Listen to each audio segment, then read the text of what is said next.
ఇవాళ ప్రతి అధికారికి కూడా నేను తెలియజేస్తా ఉన్నా. ఓకే వీడు ఇంకా లేచినట్లేడు, నిద్దట్లోనే మాట్లాడుతున్నాడు.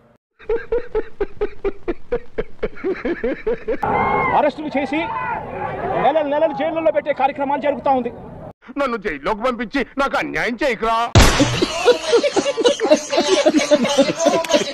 నేను గన్నవరం వెళ్తా, ఎవడేం పీకుతాడో చూస్తా. ఏమిటండి మీరు మాట్లాడేది? కమెడియన్ రా.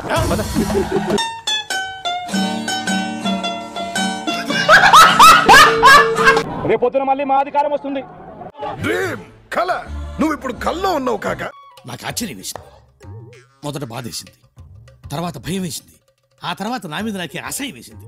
అన్యాయం చేసిన ఈ నాయకులందరినీ కూడా బట్టలు కూడా తీసి పెడతామని చెప్పి కూడా ఈ సందర్భంగా తెలియజేస్తాం.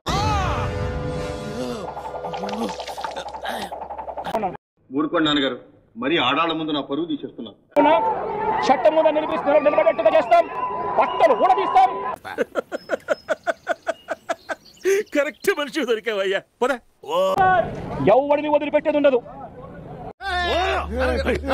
నారాయణ గారు, కుమార్ గారు, వద్దు సార్, మన గొడవలు వద్దు. ఓరే నాయనో, వీడు ఈ టైప్ లో తగిలేడేంటి? ఏదో చేసి పంపించకపోతే తర్వాత అడుక్కు తినాలి. ఇదే చంద్రబాబు నాయుడు గారు, రామోజీరావు, ఆంధ్రజ్యోతి రాధాకృష్ణ, టీవీ5 వీళ్ళ ముగ్గురు. అండ్ ఎవరికైనా చూపించండి రా. నాకు అర్థం కాలేదు సార్. నెమ్మదిగా అన్ని అర్థమవుతాయి గానీ నా కూర్చోరా. అందుకనే కొడాలి నేను చూసినా, వంశీని చూసినా కూడా జీర్ణించుకోలేని ఆక్రోశం.